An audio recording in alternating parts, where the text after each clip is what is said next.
Всем привет, друзья! Сегодня я хотела бы с вами поделиться рецептом печенья под названием грибочки. Друзья, посмотрите, вот такие вот у нас получаются грибочки. Они очень похожи на настоящие. Давайте уже приступим к приготовлению данного печенья и поехали! Друзья, для теста нам понадобится 250 граммов сливочного масла, либо можно использовать маргарин. Они должны быть комнатной температуры. Если, друзья, не успели довести до комнатной температуры, то желательно подогреть масло либо маргарин в водяной бане. Дальше добавляем 2 яйца, друзья. Добавляю 1 стакан крахмала. Можете добавлять любой крахмал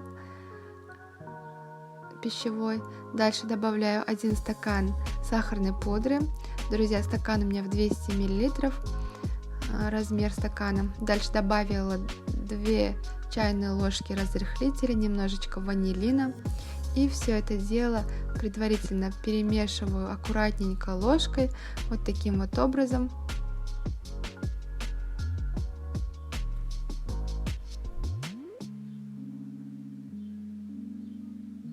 Дальше, друзья, добавляю постепенно муку. Сначала я добавила 2 стакана муки сразу же. На этом этапе вначале я также для удобства использую ложку, чтобы перемешать. Дальше я буду месить уже руками. Вот таким вот образом хорошенько замешиваю тесто, чтобы не было комков, чтобы тесто было однородное, эластичное. Дальше добавляю постепенно еще муки. Это у нас 3-й стакан муки. В целом в этом рецепте у нас 3 стакана муки, друзья. В целом имейте в виду, чтобы наше тесто, оно должно получиться именно эластичным, не должен прилипать к руке. Наверное, также будет зависеть, какое у вас масло, либо маргарин, либо у вас, возможно, будет яйца покрупнее, поэтому будете смотреть, возможно, муки будет чуточку больше, либо чуточку меньше. Друзья, смотрите, дальше мы формируем вот такие вот шарики из теста. Желательно, чтобы они были одинаковых размеров, так будет смотреться очень даже красиво, аккуратненько.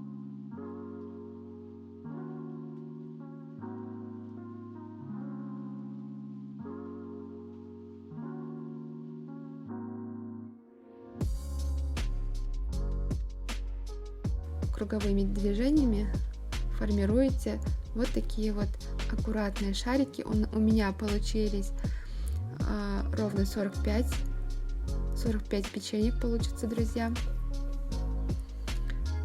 Дальше, друзья, я беру какао.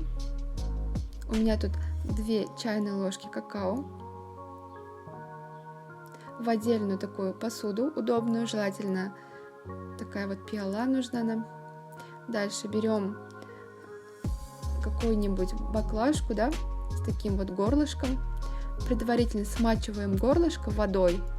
Дальше окунаем горлышко в какао, и тогда какао прилипает, так как горлышко этой баклажки, она была немножко смочена, поэтому она сразу прилипает. И, друзья, один такой момент здесь. Посмотрите, я беру баклажку с нашим какао, да? Дальше немножечко прижимаю тесто и делаю круговые движения руками. Посмотрите, как будто бы вскручиваю какой-либо винтик. Вот такие кручу немножечко. Такие вот крутящиеся движения делаю. Только потом убираю баклажку таким образом. У нас получаются вот такие печеньки. Я отправляю в разогретую до 180 градусов духовку на минут 20, друзья, максимум. Друзья, посмотрите, мои печеньки готовы. У меня ушло минут 18. От вашей плиты это может меняться, то есть можете готовить, возможно, 15 минут, у кого-то 20 минут уйдет. У меня вот за 18 минут они пропеклись. Посмотрите, друзья, они получились очень даже реалистичные грибочки. Они получаются нежные, вкусные. Давайте уже покажу вам внутрь, как он выглядит изнутри. Посмотрите, они очень получаются красивые. Друзья, если понравился рецепт, ставьте лайк, подписывайтесь на канал, чтобы не пропустить самые свежие видео. Всем говорю до скорой встречи, приятного аппетита и пока-пока.